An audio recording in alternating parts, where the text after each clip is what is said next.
साहेब, आज दिल्लीमध्ये एका महत्त्वाच्या कार्यक्रमासाठी तुम्ही आलात. काय सांगाल या कार्यक्रमाबद्दल? एकनाथ शिंदेजी इथे येणं अपेक्षित होतं.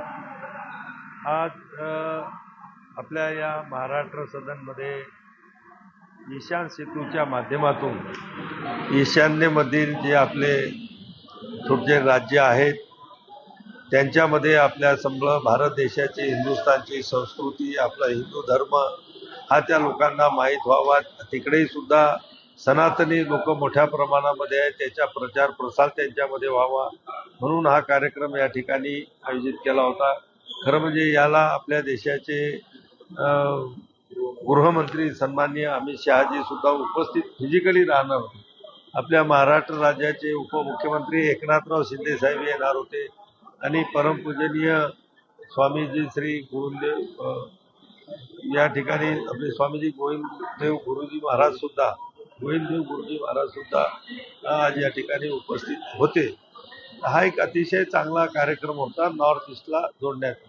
आणि आज अनेक पुस्तकांचं विमोचन होणार होतं की ज्याच्यामध्ये रामायण, महाभारत, हनुमान चालिसा, सुंदरकांड यांचं इथल्या नॉर्थ ईस्टमधल्या मणिपुरी भाषा, ज्या वेगवेगळ्या भाषा आहेत त्यांच्यामध्ये त्याचं रूपांतर करून आज त्याचं सुद्धा प्रकाशन या ठिकाणी झालेलं आहे.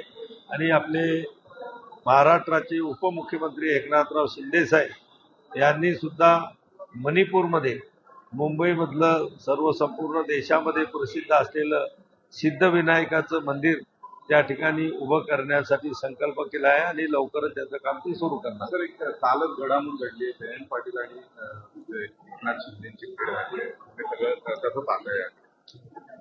नाही बघा, आता तुम्हाला माहित आहे की नुकतंच राज्याचं अधिवेशन संपलेलं आहे आणि आता केंद्रामधलं आपलं अधिवेशन त्या ठिकाणी सुरू होत आहे.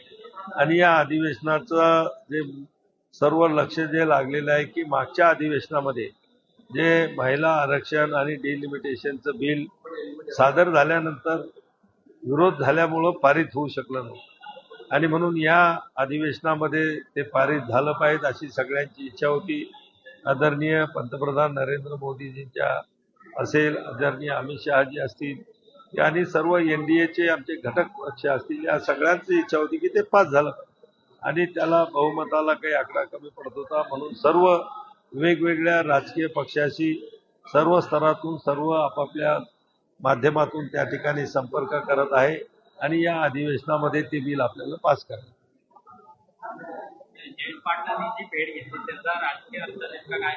आता तेच मला जेवढं आकलन आहे की जयंत पाटीलांनी जी भेट घेतली ते मला वाटते फडणवीस साहेबांना सुद्धा भेटले, ते आपले उपमुख्यमंत्री एकनाथराव शिंदे साहेबांना सुद्धा भेटले आणि मला जेवढं कळते की त्याच्यामध्ये जो आपला राष्ट्रवादी पवार साहेबांचा गट आहे तो या अधिवेशनामध्ये हे जे मी महिला आरक्षण आणि डिलिमिटेशनचं बिल आहे त्यांनी काही थोडाफार अटी त्याच्यामध्ये ठेवलेल्या आहेत तर ते समर्थन करण्याच्या मानसिकतेत आहेत.